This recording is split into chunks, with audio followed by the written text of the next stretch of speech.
Witness the colossal boxing showdown nobody expected, live on Netflix. International superstar Jake Paul, the sport's most watched fighter, takes on Britain's two-time unified heavyweight world champion and Olympic gold medalist, Anthony A.J. Joshua, in the most dangerous and defining matchup of their careers. This is Judgment Day. Watch Jake Paul versus Anthony Joshua, Friday, December 19th at 8 p.m. Eastern, 5 p.m. Pacific Standard Time, live on Netflix. When the holidays start to feel a bit repetitive, reach for a Sprite Winter Spiced Cranberry and put your twist on tradition. A bold cranberry and winter spice flavor fusion, Sprite Winter Spiced Cranberry is a refreshing way to shake things up this sipping season. And only for a limited time. Sprite. Obey your thirst. Here's my 30-second story with Guinness. As soon as my sister and I get home for the holidays, we don't even unpack. We head straight to our pub. The bartender already knows our order, Guinness and fries. We laugh all night, catch up with old friends, and walk home with faces sore from smiling. It's one of my favorite nights of the year. That was my 30-second story with Guinness. Guinness Draft Stout. Please enjoy responsibly. Imported by Diageo Beer Company, USA, New York, New York. Every who down in Who Newville liked the holidays a ton. But where to get great prices on gifts, they had no idea. None. They searched and they searched for great gifts under $25. Gifts for spouses and friends and even their toddlers. When suddenly one who shouted, Walmart has what you want, knowing they have Lego, Tree Hut, and no prices to flaunt. So they enjoy the holiday season as Who's often do. Cheering and shouting, Walmart has incredible gifts. Who knew? Find gifts they'll love under $25 at Walmart. I know every operating system like the back of my hand. I have 25 years of experience and have worked with several people from your company. I've been recognized for my passion. My team is everything. LinkedIn delivers candidates who rise above the rest. With an up-to-date view into shared connections, skills, and interests you won't find anywhere else. See why 86% of small businesses who post a job on LinkedIn get a qualified candidate within a day. Post a job for free at linkedin.com/achieve. LinkedIn, your next great hire is here. We may live over 5,000 miles from Lincoln Financial Field, but what we lack in proximity, we make up for in film study. And each and every week, we'll be bringing you in-depth film breakdowns from across the pond and the Sooner State. Welcome to On the Shane page. I am your host, Shane Haff. Give me a follow on Twitter at Shane Haff NFL.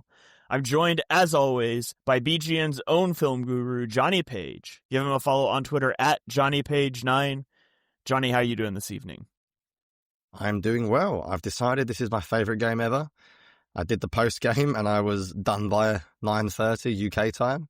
We started at like 8:45 UK time. I had Red Zone on my phone still. There were so many games still going on.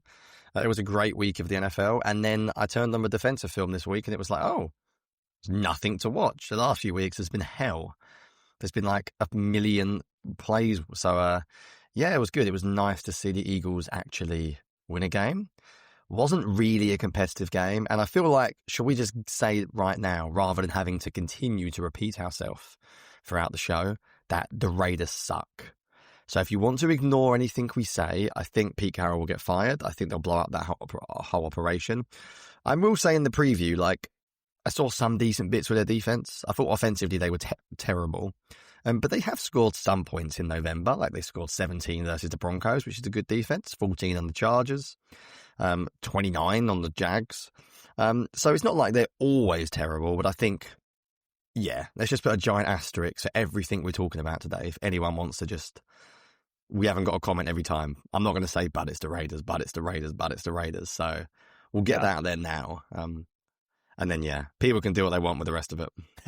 Yeah, that's fair. You can only play who's put in front of you, but what was put in front of them was pretty poor. You remember last postseason when we were watching the Chiefs offense getting ready for the Super Bowl, and I ended up just getting really angry about the Bills defense? I sort of had that experience watching this game. I was like watching the Eagles offense, but also the Raiders defense, and like, man, how has Pete Carroll still got a job? Because that's pathetic for a guy that's supposed to be a defensive head coach. So games passed him by. Yeah, so we won't continue to give that disclaimer. You do with this what you will. You can only beat who's put in front of you. I will just say the Raiders defense is the best defense that the Eagles will face the rest of the regular season, because they are 19th in DVOA defensively, and the Commanders are 27th and the Bills are 22nd. So there is a bit of not a good argument for DVOA. I feel like the Bills can't be that bad under McDermott. Their defense is bad, Johnny. It's real bad.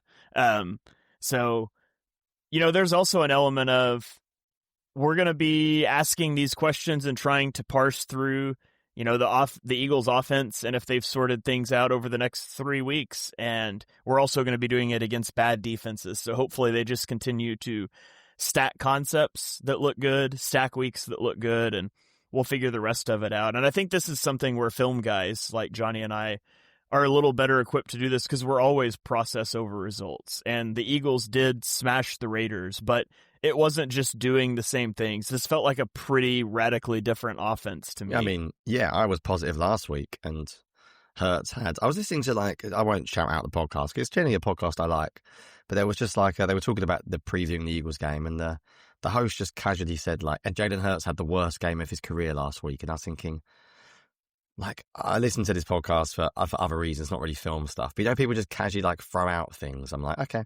I guess that was the national reaction, because when you throw picks, it's the worst game of someone's career. But it's did you watch Hurts' first 18 months in the league? It definitely was not. But, I feel we'll get into the offense. But some of the stuff we saw last week, continued to come to fruition. And that's really positive. Yeah.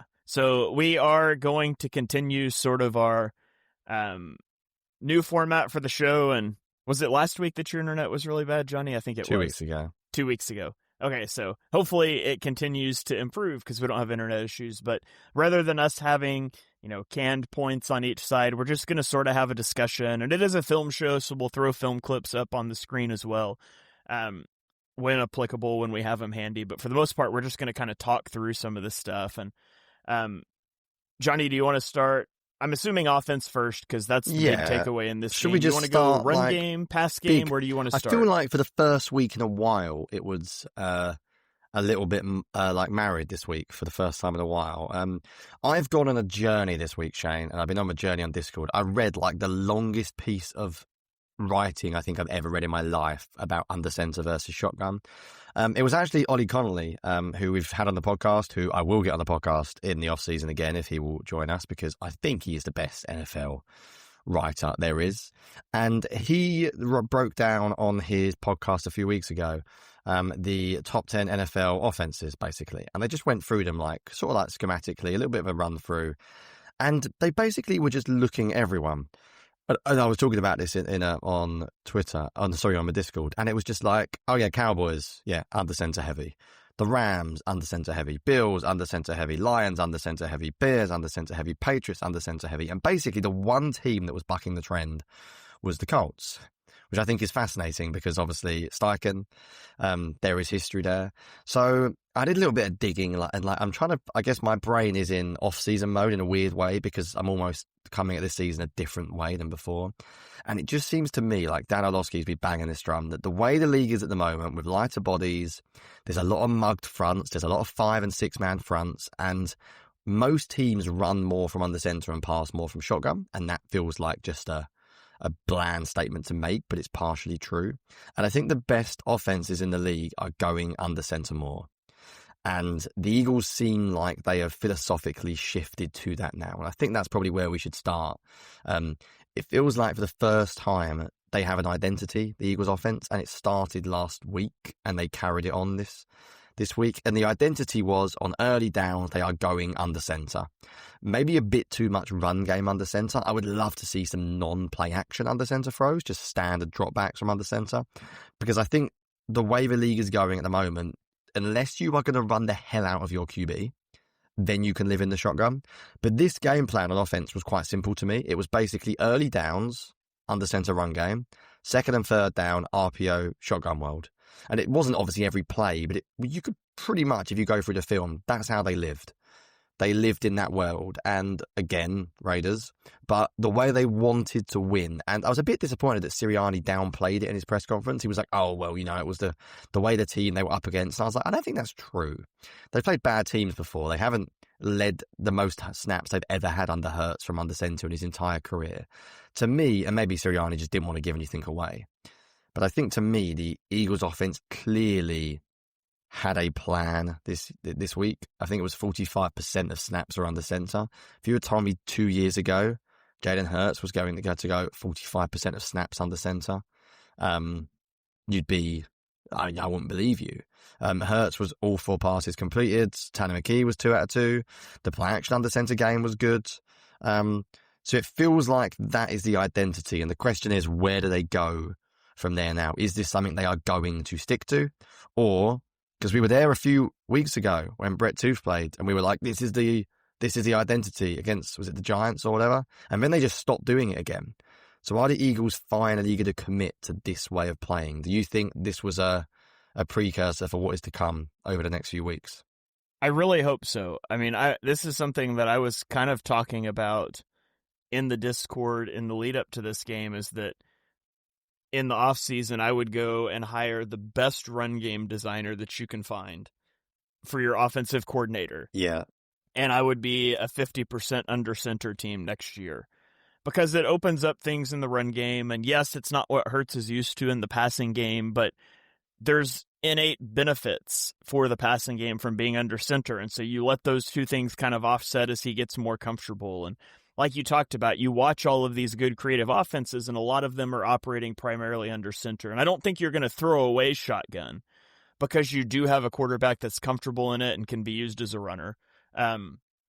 But you're probably not going to see like that schematic shift in the middle of a season. That's going to be an off-season thing. And then they come out and they were close to 50% under center against the Raiders. And I don't think it will stay that like stark. But I do like to see them get into that, and I liked the fact that their under center play action game wasn't just Yankee anymore, which has pretty much been their only under center play action concept this year. And then it becomes a bit predictable too. And I do want to talk about some of the concepts they ran play action under center when we get to the film stuff, but I don't think you're going to see 45-50% under center, the rest of this season and into the playoffs. But I do think you're going to see it a little bit more, and I hope it's something they're really building to next season. Yeah, I put these numbers, by the way, in the Discord. So if you're not on Patreon, the Discord, we have a lot of hopefully very intelligent chat. And yeah, I read this blog by Sports Passion Project. Robbie Marriage, shout out Robbie, in July. And I'm not kidding when I say it's the longest thing I've ever read. Like, I don't want to know how many words it is. And I pretty much read it all. And I won't bore everyone, but it's basically a whole study on under center versus shotgun. And long story short, funny enough, he actually mentions Hurts in the article and actually does say that he is one of the quarterbacks that he doesn't think could go under center that much, which is interesting, partly because he was already very accurate. In his argument, he argued there are only 8 QBs in the league who maybe wouldn't benefit from under center more, and they were basically like Lamar, Burrow, Hurts, Jaden Daniels, Russell Wilson. So like sort of like more mobile guys that have already been quite accurate out the shotgun. But the findings were pretty stark, and this was before this year.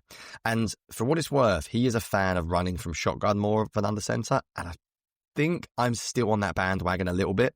But what under center does is it helps you as a pass game more. So these are just straight up numbers. So these are from the past, like, I think he did like the past like 5 years, this study.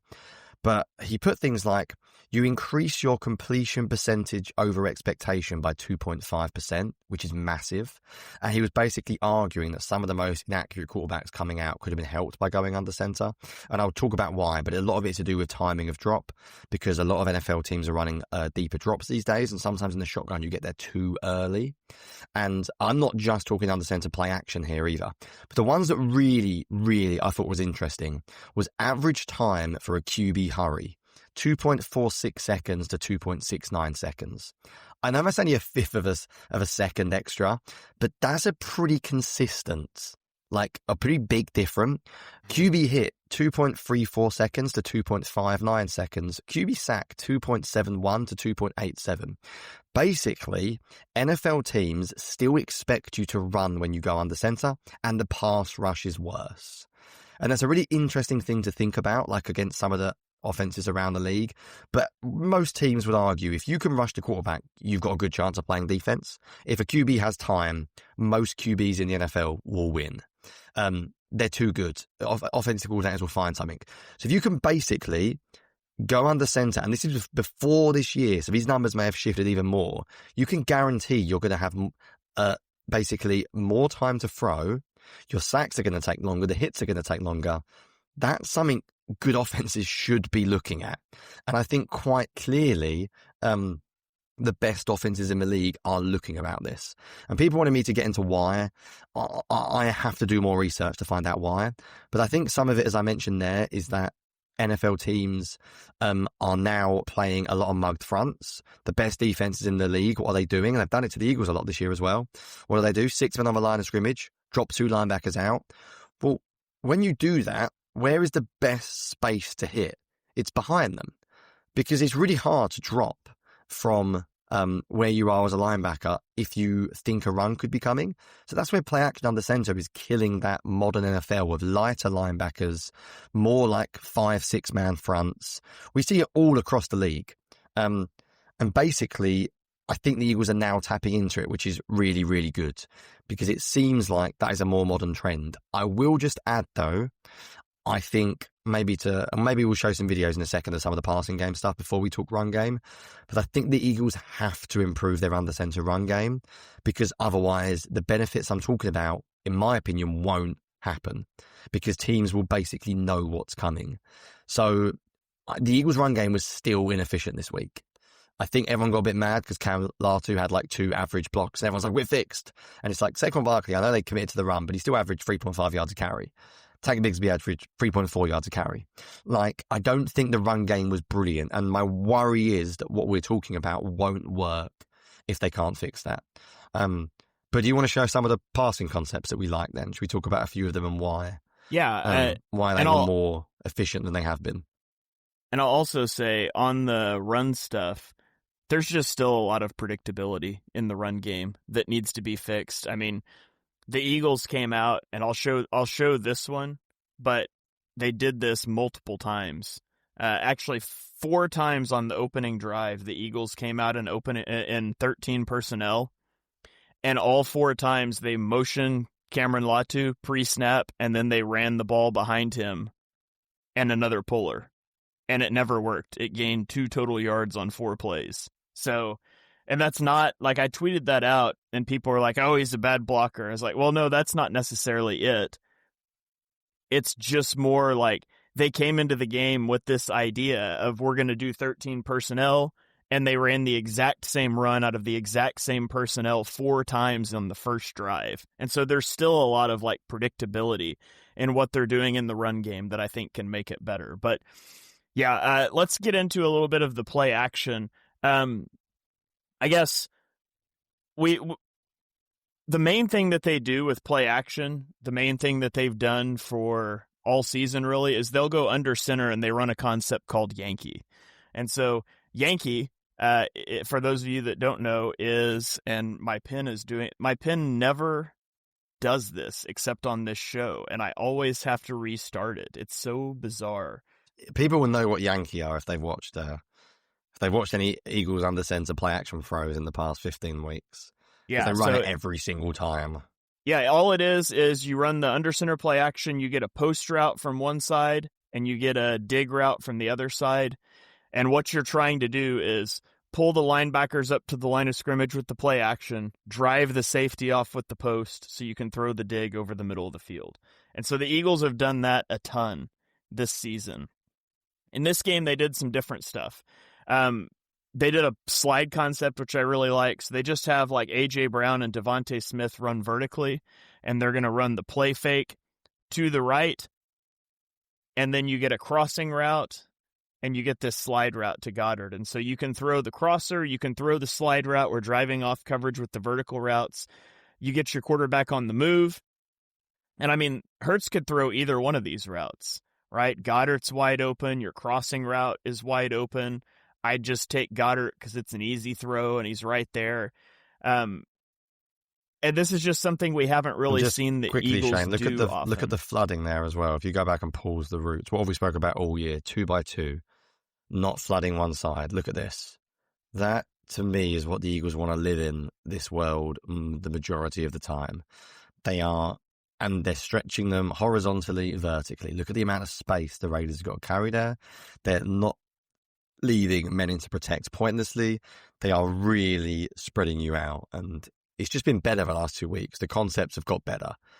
We can joke about, is there a consultant in there? Is someone been hired? It'll be interesting because, as Jaco's just commented, the hitches and curls weren't there as much this week. It does feel like someone or a new set of eyes has looked at this offense. Yeah, and also just you've got Hurts on the move. So say none of this is open. 51 does a pretty good job of staying home here, which is another thing. Is this opens up your run game, because if we look at it from the back, they're going to leave this defensive end unblocked. And you just assume he's going to bite on it enough that you can bootleg around him, right? But he's in that no man's lane. He can't go chase Tank Bigsby, right? He's standing up. And so, in essence, that allows you to also not block the guy in the run game when you're going to go under center and run, because he's got to be concerned about that bootleg. And so things like this will also, being willing to bootleg your quarterback will open things up in the run game as well. But they also ran a leak concept that I liked. Yeah, this is really cool. Yeah, so on this one, they're going to run, again, A.J. Brown's just going to run a vertical route. He's running it off here, but they're going to pull Landon Dickerson, and it's a play fake to the right.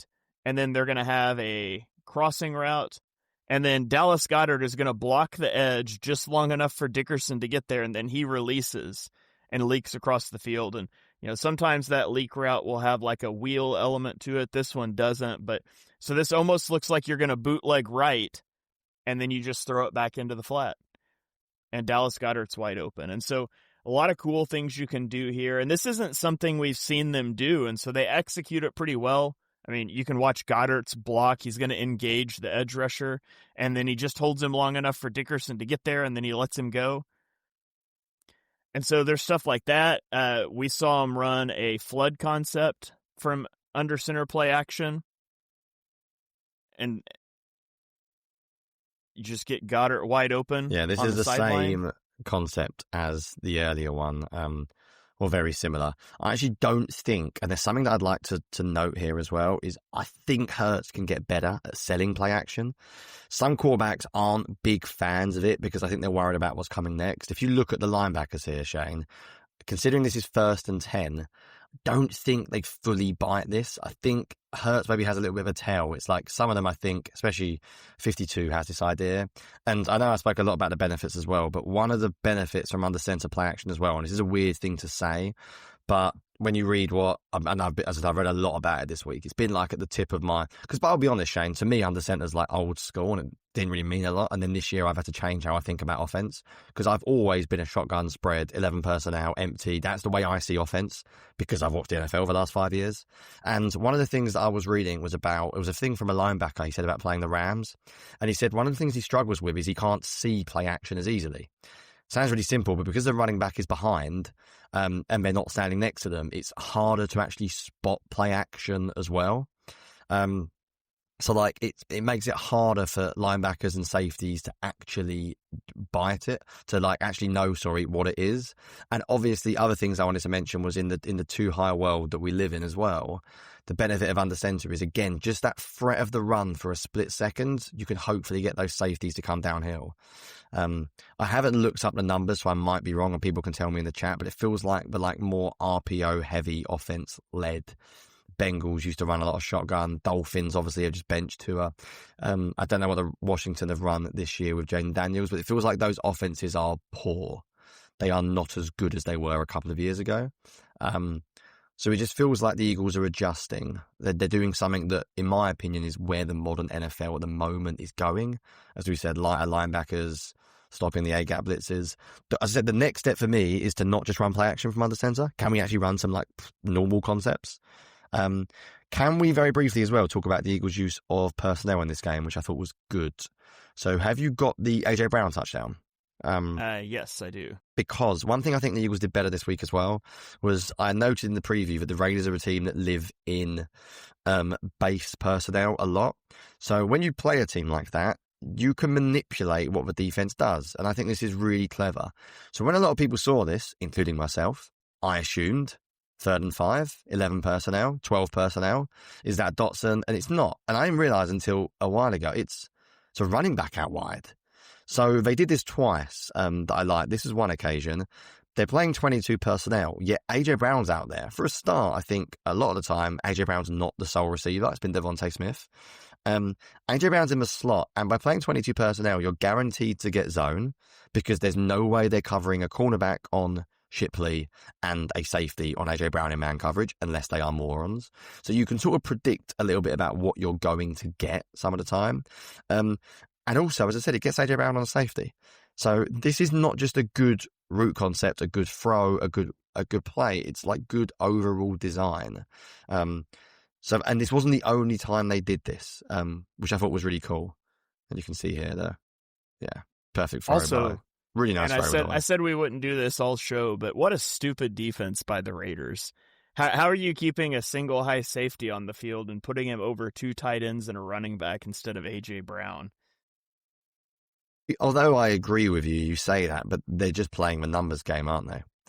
They obviously, and again, this could be, I don't know, I'm not going to give Patullo this much credit, but maybe they've seen something on film. They see that they always shade the safety over to the strong side of the formation. Maybe that's something they've seen. The other one, by the way, I don't know if you've got it, was the quick slant to Dallas Goedert. Not Dallas Goedert, to A.J. Brown, when he used a little like switch at the line of scrimmage, which we haven't seen very often. So really simple, but you can basically tell it's zone because the second A.J. Brown switches outside, no one goes with him. Even pre-snap, you can sort of tell. You can tell by that look it's zone coverage. And basically, I think Hurts is just reading the deep safety. The Raiders try to actually do some sort of disguise for once and go from like more single high to 2 high, and Hurts just kills 2 high like this. And yeah, I wanted to raise really quickly Seth commenting, Nick Sirianni made that comment. Have you seen that clip, Shane, from Hard Knocks? The Hard Knocks, which no one in the world appears to be watching, by the way. Because I'm not watching it, but I saw the clip. No one has the time to watch in-season Hard Knocks today. Just, it's the worst timing, anything. But that was really interesting. So I don't know, Seth, if you thought the same as me, but I heard that and I thought Sirianni's been involved. That felt to me like Hurts has gone to Nick and said, we need to run some more stuff. And Sirianni's almost like, dare I say sarcastically, but almost being like, we like that one, don't you? As if to be like, we can do it. It was a really weird interaction. But I don't think it was a fluke that they were both like really, really interested. Like they were both really excited by that play. I reckon maybe there's something there that, not conflict, but a bit of tension maybe, not in a bad way. Yeah. Also, this is just a nice play because you get the double slant. So they've got 6 guys across the line of scrimmage. Presumably they're bailing one of these guys out over the middle. If they don't, you're hot. They're man free. But nobody, like if all 6 of these guys rush, there is no possible way Goddard can be covered on a slant route. Like that safety can't close down. So I like that they run this little double slant. It's basically, if we're hot, it's to Goddard. And if somebody bails off, they've got to take Goddard. And that means you get A.J. Brown on a slant, one-on-one outside leverage. So just really cool way to beat it. And I mean, you'll get teams that could try to play a guessing game and still jump that A.J. Brown route. But I thought that was a really good way just to get the ball into the middle of the field to attack those mugged up looks the Eagles have been seeing a lot. So I really liked that one too. Yeah, do you want to... Is there any other passing things you want us to get into? And we're not going to do everything. You do the Patreon pass game review. Hurts played really well. I thought he saw the field really well. Scheme helped him for once. Didn't have to be Superman. Anything else you want to hit on pass game, or do you want to talk a little bit about run game? It was nice to see the deep ball back. Yeah. I pointed out on Twitter just how much the deep ball has been struggling since the bye week. And somebody was like, it was one bad game. And I was like, no, Hurts was 5 of 21 on passes of 20 plus air yards after the bye going into this game. And in this game, he hit on 2 of them, 2 of 2, and he throws the touchdown. So you got the A.J. Brown one, you get the Devontae Smith double move, which was just a beautiful throw. So it was nice to see the deep ball back, because the Eagles are a team that needs to throw those deep balls too. You've got the receivers to win them downfield for whatever reason. Devontae Smith is just ridiculously good downfield. And so you want to be throwing him some of those, and it just creates another complicating element for defenses of we can under center play action, we can target the middle of the field, we can target the flats, we can push the ball downfield. Now the component that you need to come back is the running game. And so, yeah, we can dive in and talk about that. The run game still stunk in the first half. Don't get it. I don't get the run game still. It's not even just the QB run game stuff anymore. I mean, QB draw is obviously awesome. Like, people are going to talk about the Jalen Hurts hit. I get it. People don't want him to get injured. That wasn't because they ran him. He could take a hit. He could slide early. That you can't be scared of everything. He can get hit in the pocket. He can get hit throwing a ball. That's on him. The QB run game was good. The 2 QB draws were really good. One of them was like a counter action, which was really cool. I just don't like the way they block. And it's not just individually. I don't know how to explain this properly, because I really want to get an O-line coach to break it down. But for me, they don't block like either a backside linebacker or the 6th man in the box very often. And they seem to leave men alone all the time in the run game. And there's just so many like individual plays that I'm like, I don't really get what they're doing here. When it comes to the run game. I think I've actually got one example I wanted to show, but don't know if I actually tweeted. This was it. Look at play 12, for example, Shane, on my film front, if you don't mind. And this is a good run. So I'm pointing out a positive. But just have a look at Fred Johnson, or is it Goddard or Fred Johnson? I can't remember what I said. I think it might be Fred Johnson and Goddard. Like, to me, they're double teaming here, but they completely leave 52 alone. And I don't know if this is their plan. The design is we'll leave Barkley one-on-one because we think Barkley's that good that we want to double one player to completely seal an edge. But if you look at where Goddard is, and I watched this play a few times because I was like, am I being too critical? It was a good run. Surely he should look at 52. To me, it looks like he's not even near to getting off him.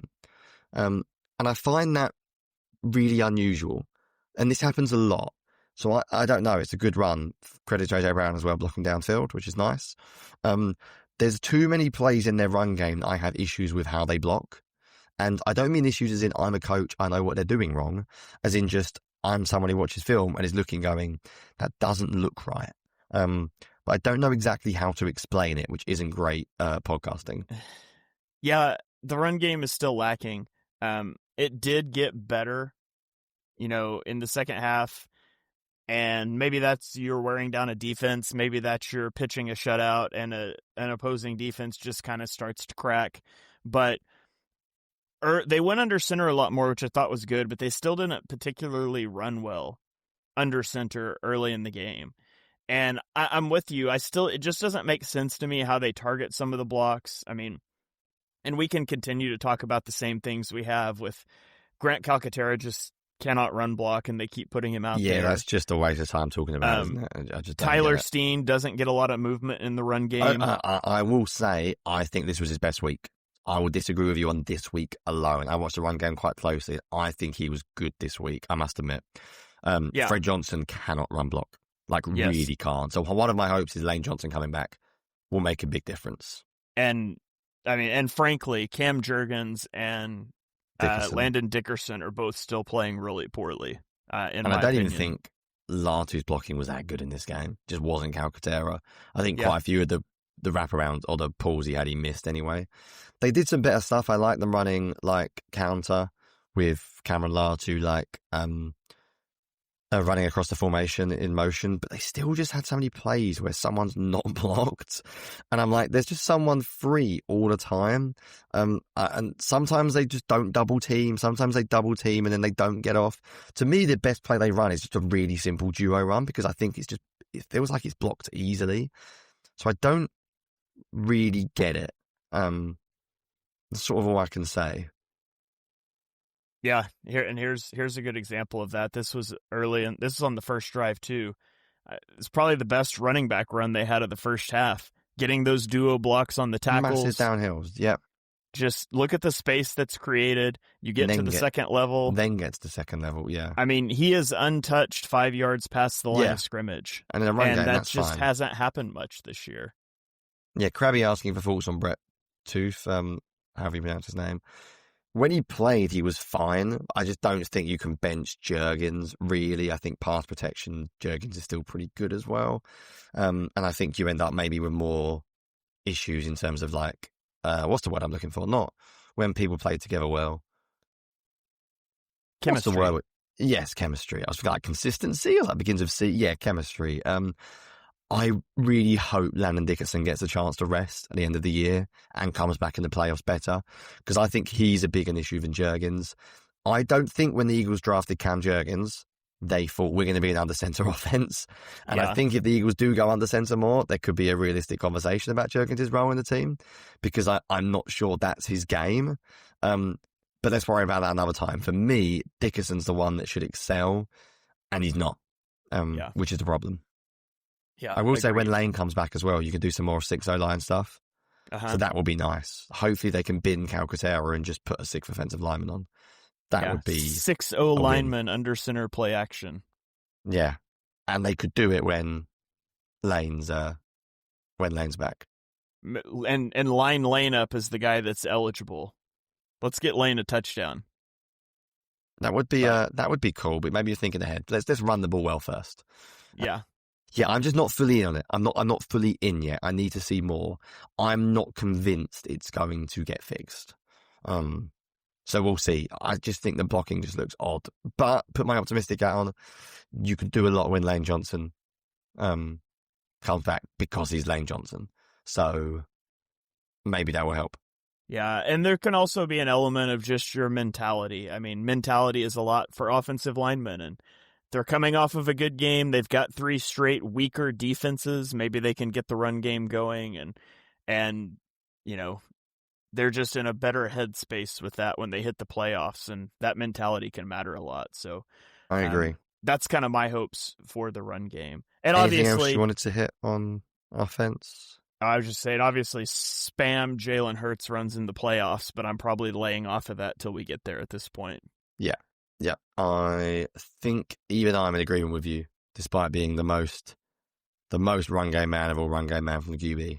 I think I might hold fire. For a little bit. Yeah. That's. I think that's all I have on the offense. Shall we flip over to the defense, or was there anything else you wanted to mention offensively? I am looking at my thread. I don't believe there is. So I say let's go defense. This episode is presented by State Farm.